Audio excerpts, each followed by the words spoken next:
The house stands the way the years left it, wooden ribs splintered, windows fogged with the dull film of abandonment.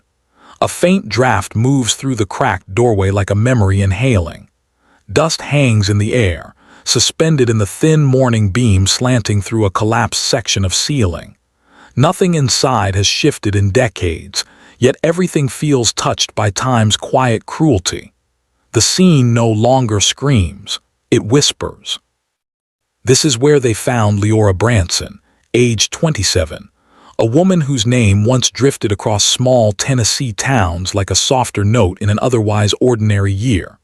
She worked part-time as a piano tutor, spent summers hiking the outskirts of Greene County, and rented this small house on Pine Hollow Road after leaving a crowded apartment she no longer wanted to share. Neighbors remembered her light, calm presence, the kind that lingered in a room without asking for attention. And on an October morning in 1978, they remembered the silence that replaced her. The old floorboards creak now under the investigator's returning steps. Elias Warren, 61, moves through the threshold with the quiet dissonance of a man retracing his own earlier failure. Back then, he had been 24, new to the department, eager, careful in the ways training taught him, but not yet careful in the ways experience demands. He remembers walking these same steps when the scene still felt warm with shock. Now, the only warmth comes from a sunbeam, cutting across the ruined living room like the thin slice of an old photograph.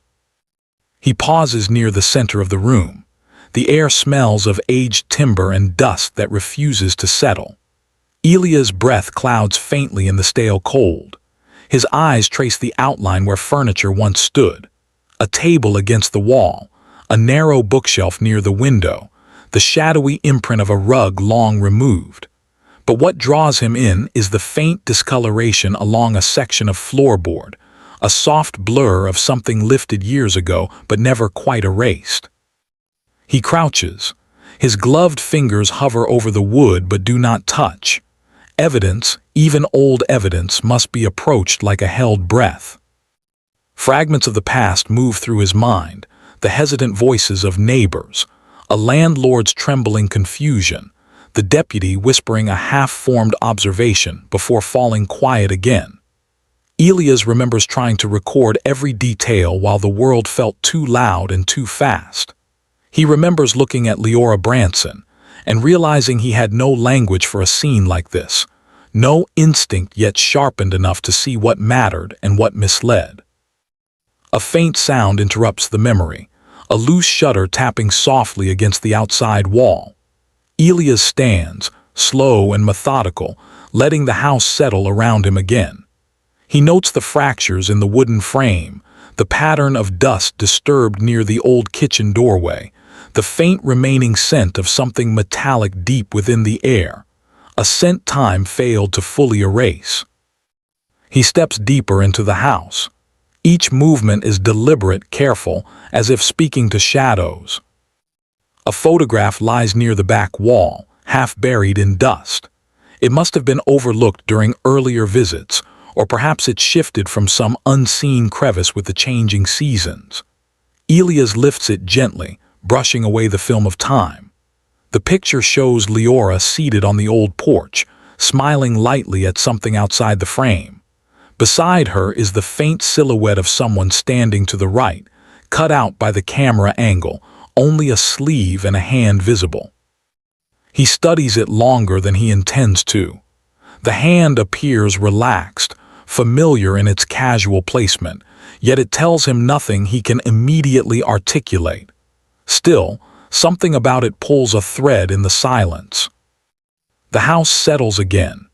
Elias slips the photograph into an archival bag and stands. Somewhere in this forgotten room lies the start of a truth they missed the first time.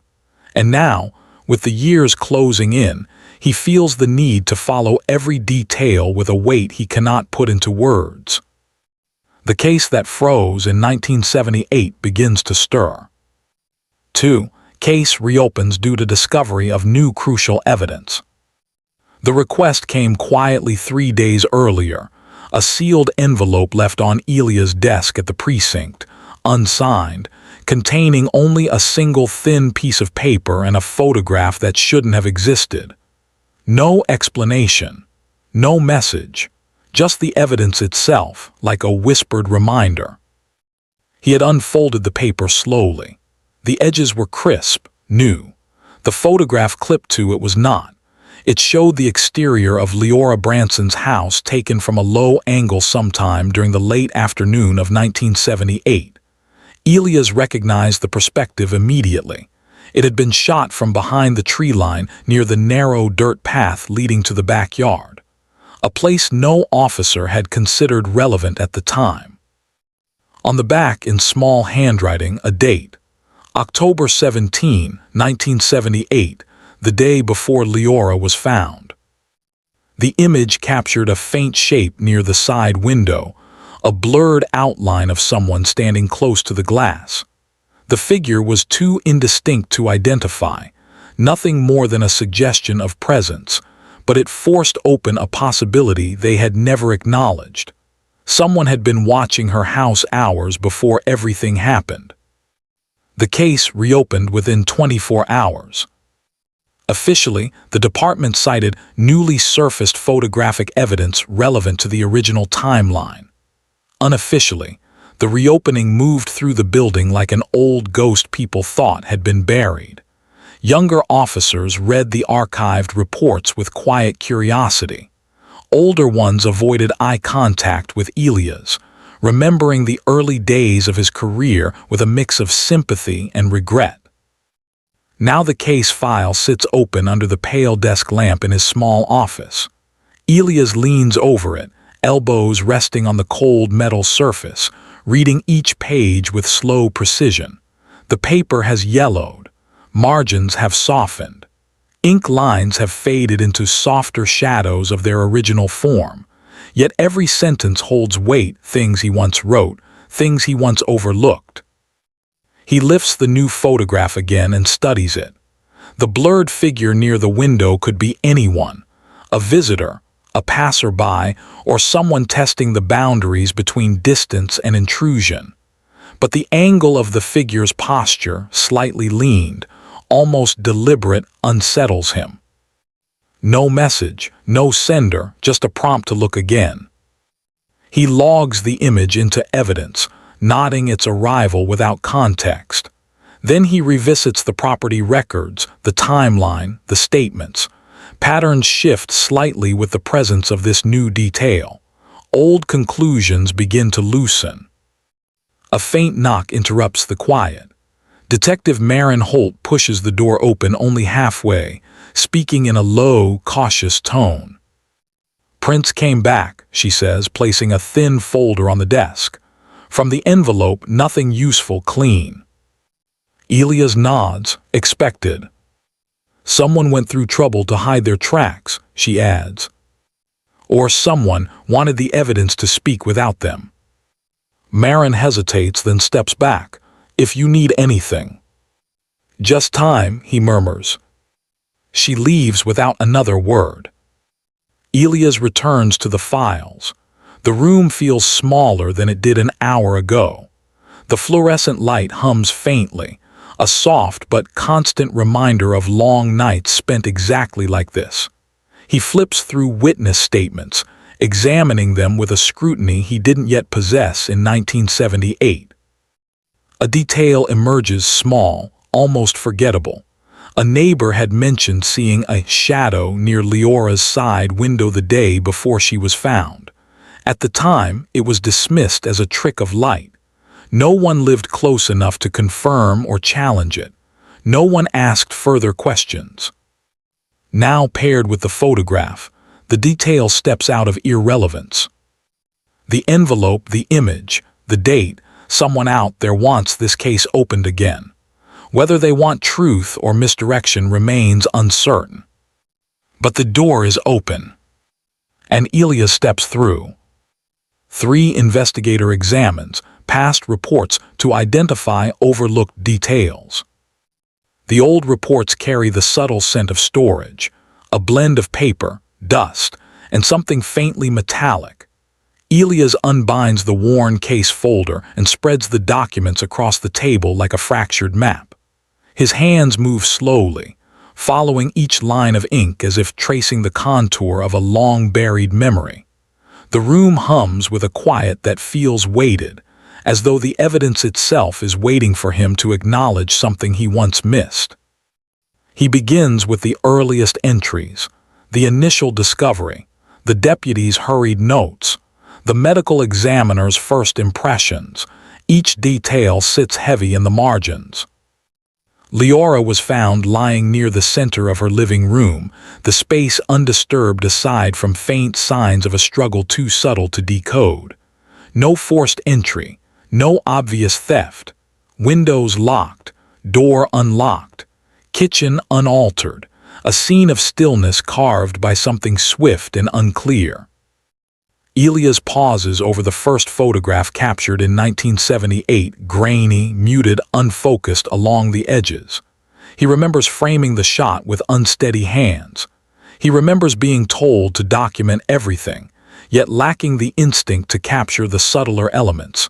The direction of dust displacement, the angle of moved objects, the slight misalignment of the bookshelf. All things he would notice now. He flips to the next report, the neighbor interviews. He reads them slowly, assessing tone, wording, packing. Narrative consistency becomes its own form of evidence. One neighbor mentioned hearing a soft knock the evening before. Another described Liora as uneasy in the week leading up to the incident. A third recalled seeing an unfamiliar vehicle near the property, though they couldn't describe the make or color with confidence. Statements dismissed as unreliable at the time.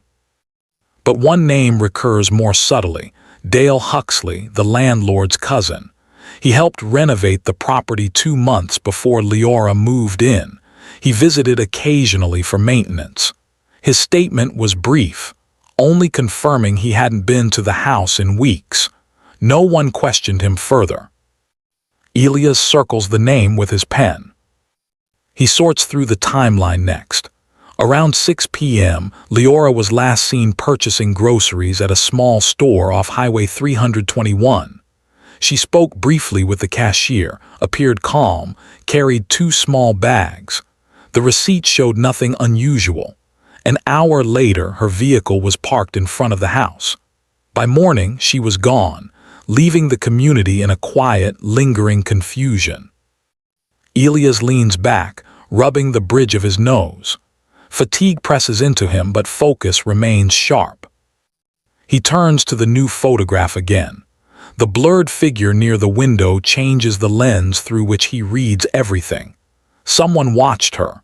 Someone stood close enough to study her without being seen. If that person returned or never left, the implications alter the entire sequence. Another oversight emerges when he rereads the early scene notes. The faint draft reported in the room despite closed windows. Investigators assumed an aging structure allowed airflow through hidden gaps. But Elias recalls now that the back door had a misaligned latch. Not broken, not forced, just misaligned enough to allow a quiet entry if pressure was applied precisely. He never documented the latch angle. Another mark of inexperience. He revisits the evidence log, a small wooden carving found in Liora's drawer, shaped like a tiny leaf, considered unrelated. A half-written letter on her table, a penciled name that had been smudged beyond recognition. These items form a soft constellation, faint but potentially connected. A soft knock interrupts the silence again, hesitant, as though unsure. Elias, Marin steps in. You've been at this for hours. He nods, eyes still on the files. She steps closer, finds something. Not yet, he answers, though something in his tone carries the weight of approaching clarity. She waits for elaboration. He offers none. After she leaves, Elias picks up the half-written letter. The paper is brittle along the edges. Liora's handwriting is delicate but firm. The letter begins with a greeting to someone unnamed, followed by a line describing an unexpected visit the previous week. Then the writing trails off as though interrupted. He scans the original envelope for the letter, noticing something he never saw before: faint pressure marks on the flap, as though someone once handled it with tense fingers. Pressure from worry or pressure from secrecy? Elias sets the letter aside and returns to the property diagram. He traces the layout, noting sightlines from windows, possible entry points, and vantage points from the trees. He compares them to the new photograph's angle. The person watching Liora stood in a place that granted a clear view into the living room, a place that suggested familiarity with the structure. Slow, methodical possibilities begin forming. Someone close to the property. Someone comfortable near the window. Someone who knew her schedule. Someone overlooked. The silence deepens, steady and expectant. Something is shifting. The truth, once static, is beginning to breathe again. Morning edges into the precinct with a thin gray light that settles along the corridor floors like a soft layer of unresolved thought. Elias carries the reopened case file under his arm as he steps into the small conference room. The whiteboard stands ready, blank and cold, waiting for names that once filled the margins of forgotten reports. He places the file on the table and opens it carefully. The documents spread out like quiet witnesses. One by one, he begins listing potential suspects, not new names, but the overlooked ones, the ones who lived on the edges of the original investigation. The first name, Dale Huxley. The landlord's cousin, renovator often nearby, unquestioned for decades. Elias writes the name on the board. The marker squeaks softly, the sound oddly sharp in the room's stillness. Marin steps inside a moment later, coffee in hand. Starting early, she says. Starting late, Elias corrects, eyes on the board. She sets the cup down and studies the name. He was dismissed too fast. Most names were. Together, they begin reconstructing the past. Suspect 1, Dale Huxley. Dale had been in his late 20s back in 1978, practical, quiet, known for working on small rental homes around the county. His statement had been short. He hadn't visited the property in weeks, nothing more. But new details make the simplicity suspicious. He knew the lock structures. He worked alone often. He had a reason to come and go without notice.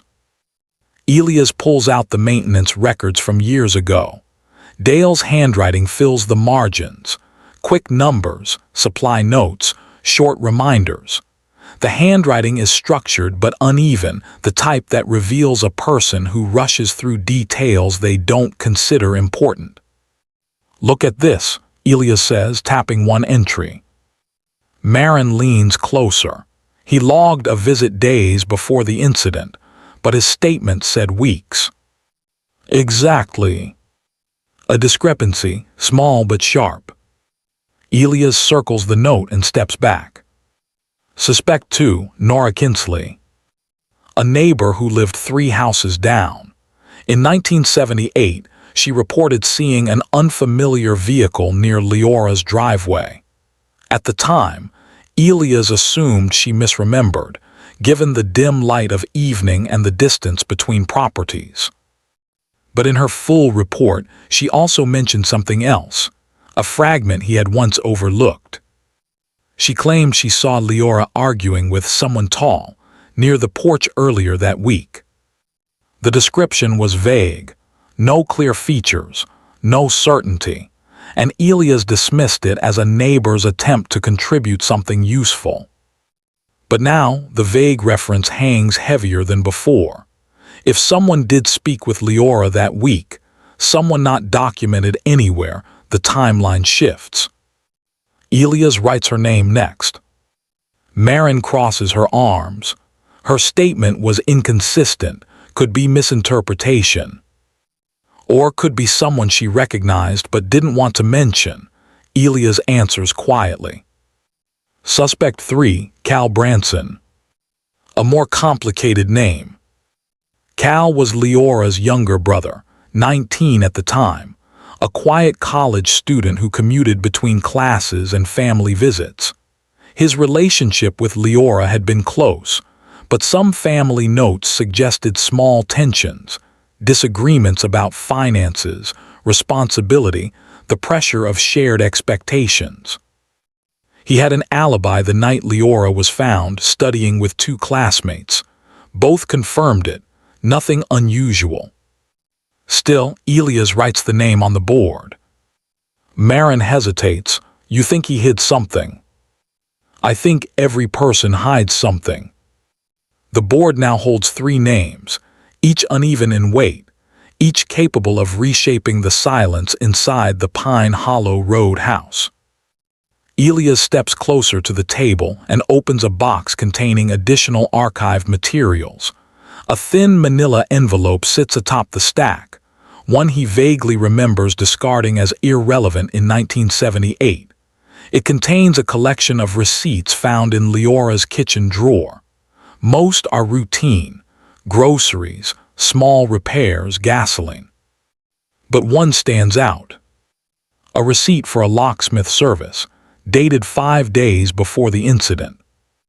Liora had changed one of her locks. The original investigation had found no sign of forced entry, so the detail faded. But the fact that she felt compelled to alter a lock, quietly, without telling neighbors, adds a subtle tremor to the case. Who knew she changed it? Marin asks.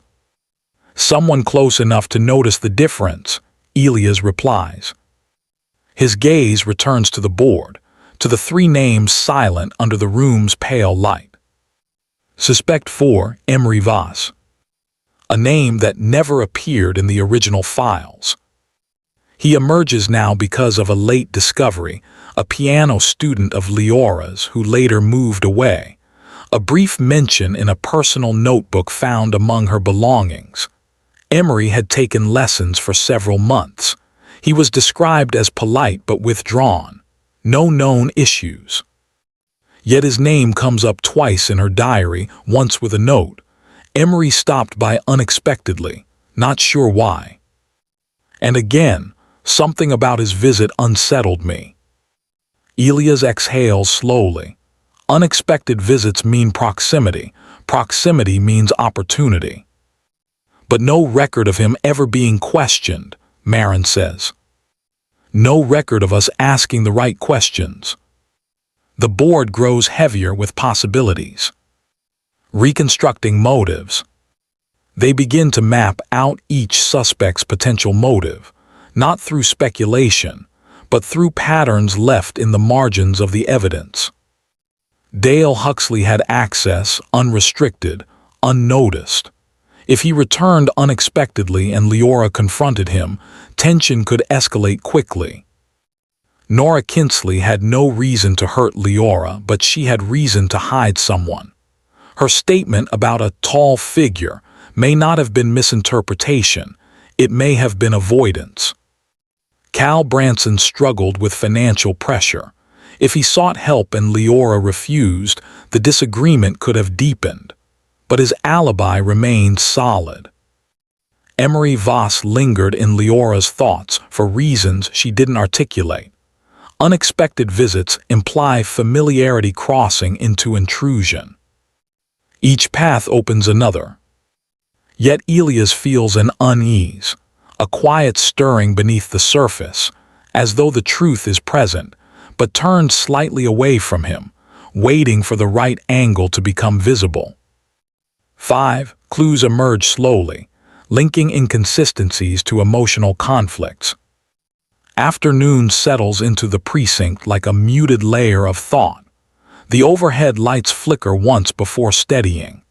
Elias sits with the evidence spread before him, tracing connections that resisted articulation decades earlier. Clues do not appear loudly. They unfold in fragments, in subtleties. In the past, those subtleties slipped through untrained eyes. Now they speak. He begins with Leora's half-written letter. The inked line describing an unexpected visit repeats like a quiet echo in his mind. Someone had come to see her the week before. She hadn't finished the letter. She hadn't mailed it. He studies the handwriting more closely. The early lines are smooth, flowing. Then a shift, the final few words appear pressed harder into the paper. Pressure marks, hesitation. Something changed mid-sentence. Liora was writing to someone she trusted, someone close enough to share concern. Yet she didn't name the visitor. Why? He turns to the small wooden leaf carving found in her drawer. A simple object overlooked for years. He holds it in his gloved hand. Its surface is smooth on one side, slightly rough on the other, as if unfinished. "What was this to her?" he murmurs. Marin steps beside him. A gift. Or a reminder. She studies it longer, feels personal. Personal things connect to emotional conflict, Elia says quietly. Conflicts connect to motive. He places it next to the letter. 2 clues, 1 emotion. A soft pattern emerges. The window angle. Elias places the new photograph beside the original scene diagram. He aligns the image carefully, following the angle of the figure near the window. The posture of the silhouette suggests someone leaning forward, close enough to study the interior. This wasn't a passing glance. This was a visit from the outside. Someone who stood there before, comfortable with the dark space between tree line and glass. Someone familiar with the property layout. Someone with a reason to observe quietly. Elias traces the line of sight. It aligns directly with the living room, the same room where the wooden carving and partially written letter were found. A thread begins to tighten. The alibi fracture. He returns to Cal Branson's timeline. The alibi seemed strong. 2 classmates confirmed he studied with them the night of the incident. But Elias notices something subtle. The times given by each classmate differ slightly. Not drastically, but enough to suggest memory drift. He checks the original notes. He notices that Cal arrived later than he claimed, nearly 20 minutes unaccounted for. 20 minutes is not proof, but it is inconsistency. Did Cal visit his sister earlier that evening? Did something happen? Elias writes the gap on the board. The silence in the room deepens. The vehicle. Next, he revisits Nora Kinsley's statement. She had described seeing an unfamiliar vehicle, something dark-colored, parked near the bend in the road. Originally dismissed due to vague description. But Elias studies the photograph from the envelope again, the one taken from the tree line. In the far corner of the frame, barely visible, is the faint edge of what appears to be a bumper. It's small, blurred, easily overlooked. Yet it matches the approximate position Nora had indicated. 2 independent sources, decades apart, describing a vehicle in the same place. That can no longer be coincidence. The emotional thread. Piece by piece, the evidentiary landscape shifts. Patterns that once scattered begin aligning around emotional conflict. Liora felt unsettled. She changed a lock. She wrote a partial letter. She kept a small carving, a personal object she didn't discard. She received a visit she didn't name. These details imply tension, not fear but concern. Concern tied to someone she knew. Elias studies the carving again. "Look at the edge," he says to Marin. She examines it. This wasn't bought in a store. "No," Elias agrees. "Someone made it by hand." which means the person who gave it to her cared enough to craft something, or needed her to see meaning in it. A long pause. One suspect fits that profile, Marin says slowly. Elias nods, but his thoughts remain deeper, tangled in the quiet interplay of motives and emotions. Someone had stood by the window. Someone had visited unexpectedly. Someone had made her uneasy without causing panic. Someone left her with a handmade carving. Someone watched the house days before. And someone sent a photograph decades later to reopen everything. Elias breathes out slowly. The truth sits inside these inconsistencies. The clues are no longer silent. They are beginning to converge, slowly, coldly, toward a person who moved quietly through Liora's final days. Someone whose presence blended into the background. Someone no one questioned deeply. Someone who had access without suspicion. A knot begins tightening around a single name. The surface is shifting. The emotional core of the case is almost visible. Evening settles across the precinct with a muted glow, the kind that flattens shadows and turns every reflective surface pale. Elias stands alone in the conference room, the whiteboard looming behind him like an unfinished confession. The names remain unchanged on its surface, yet the weight of one name in particular has begun to lean forward from the others, quietly, steadily, with the slow gravity of inevitability. He spreads the remaining artifacts across the table, the unfinished letter, the wooden carving, the maintenance notes, the new photograph. Each clue carries its own silence. Together, they form a whisper that deepens into something sharper. Marin enters the room, closing the door softly behind her. "You said you found something," she murmurs. "I found something that was always here," Elias replies. He holds up the wooden carving. It looks small in his gloved hand, simple, personal, a symbol of someone's careful effort. "Liora didn't buy this," he says. "She kept it hidden but not discarded. It mattered to her." "Someone gave it to her," Marin says. "Someone close. Someone who knew the house. Someone who visited quietly. Someone she tried to write about but never named." Marin folds her arms. "We've gone over the suspects, Dale, Nora, Cal, Emery. Which one fits all of that?" Elias picks up the new photograph, the one taken from the tree line. He taps the blurred figure near the window. "The person watching her," he says quietly, "was familiar with the property layout. That suggests proximity. Someone who stood outside comfortably without fear of being seen." Marin frowns. Dale lived close enough. Emery visited for lessons. Nora saw things but didn't mention them. "True," Elias says, "but there is someone else." He opens a small file he had set aside earlier, a thin folder containing administrative notes from 1978, mostly overlooked. Inside it, a list of names present during the early scene assessment: deputies, medical personnel, observers. One name repeats 3 times: Deputy Henry Slate.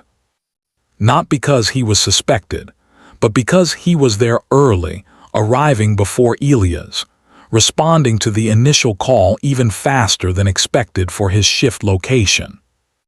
A man who was never questioned. A man who moved quietly through the scene. A man who lived only half a mile from Liora's home. A man who knew the property long before she rented it. Marin stares at the name. No, he was well regarded, calm, reliable. "Exactly," Elias says.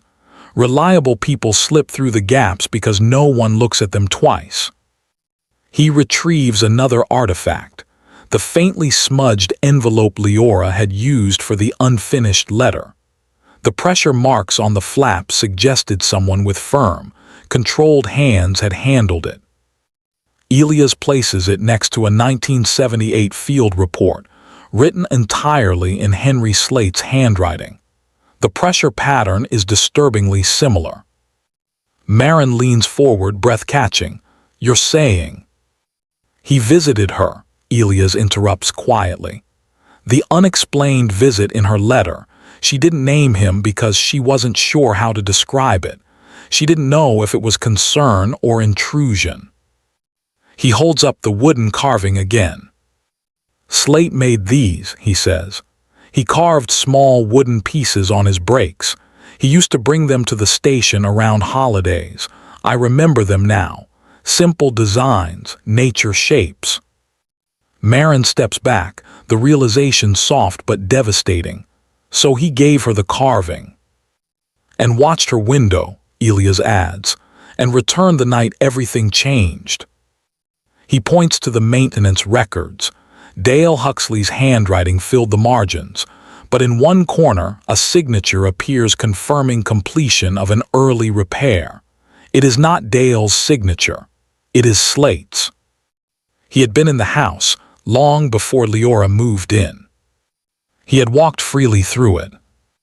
He had reason to be near it. Marin lowers her voice. He wasn't just familiar with the property, he was comfortable there. Elias nods. Comfort breeds confidence. Confidence breeds mistake. He lifts the new photograph again. The person who sent this wanted the truth found, but the sender cleaned the envelope. No prints.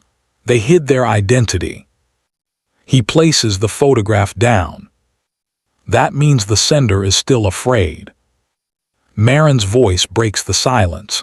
"Slate retired years ago. Does he still live nearby?" Elias nods once. A long, steady beat passes. "Why did you never suspect him back then?" Marin asks softly. "Because I saw what he wanted us to see," Elias replies. "A calm officer, a steady presence, someone who arrived early for a call." He pauses. Too early. A thin, cold line of logic falls into place. Slate was the first at the scene because he was already near the property. Because he had been there before the call was ever placed. Because he needed the scene to look untouched. Elias closes the folder. "The least suspected person," he murmurs, "was the one who moved in plain sight." 7 ends with moral reflection. Truth isn't always visible on surface. The drive to Slate's small house winds along a narrow rural road, lined with dormant trees that seem to lean toward the vehicle as Elias approaches. The winter air outside is still, holding the thick quiet that precedes a long-delayed confrontation. When Elias arrives, the house stands with its porch light dim, shadows clustered beneath the eaves. Marin joins him moments later. They exchange no words.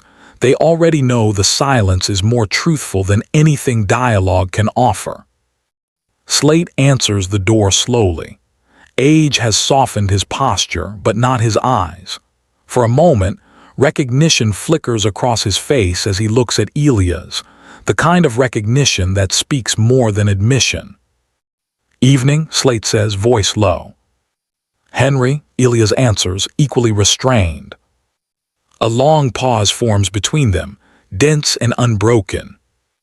Marin breaks it gently. "We need to ask you some questions." Slate's gaze doesn't shift. If anything, it deepens. He steps aside, letting them in without resistance. The interior of the house is simple, clean, quiet, too quiet. Elias walks through the living room slowly, observing small details. Carved wooden objects arranged neatly on a shelf, each shaped like leaves, branches, or feathers. The same careful craftsmanship as Liora's carving. Slate watches him without speaking. Elias turns. "You visited her." It isn't a question. Slate's expression tightens, but he doesn't deny it. Marin speaks softly. "You watched her house." No response. Elia steps closer. She wasn't afraid of you, but she was unsettled. She changed her lock. She wrote about you without nomming you. A faint tremor moves through Slate's jaw, a silent acknowledgement. Elia's adds, someone sent us a photograph, someone who knows the truth but fears it. Slate's eyes drop to the floor. And then quietly, heavily, he nods. The confession that follows is not loud.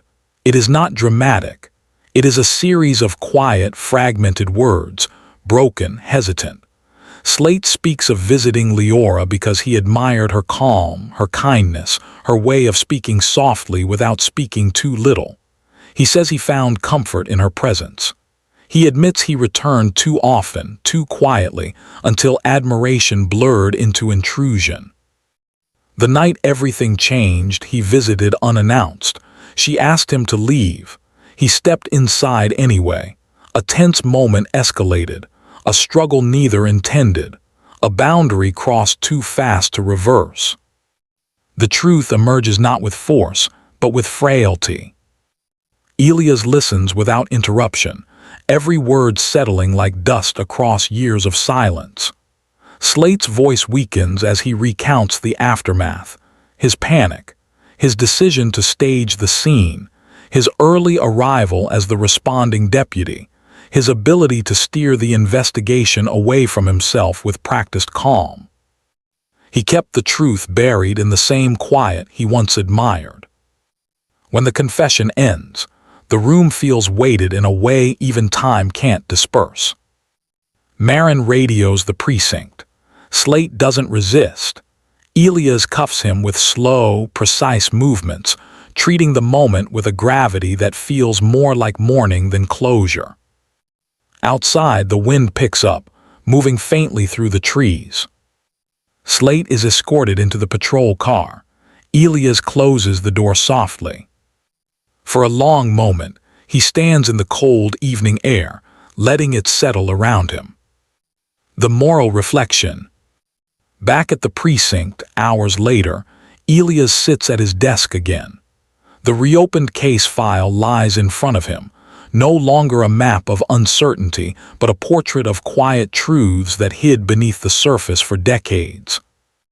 He knows justice is mechanical, an arrangement of evidence, confession, consequence. It delivers resolution, not restoration. Liora's absence remains unchanged. Her story ends the same way it did in 1978, only now the outline is clearer. What unsettles him most is not Slate's confession, but how easily the truth slipped past trained eyes, how familiarity disguised intrusion, how silence mimicked safety, how the least suspected person moved through the investigation like a shadow indistinguishable from the room's natural dimness. Elias breathes slowly, the weight of years pressing gently against him. The case is solved. The system will close it. But something human remains open. He turns off the desk lamp, leaving the file resting in the dark, not forgotten but finally understood.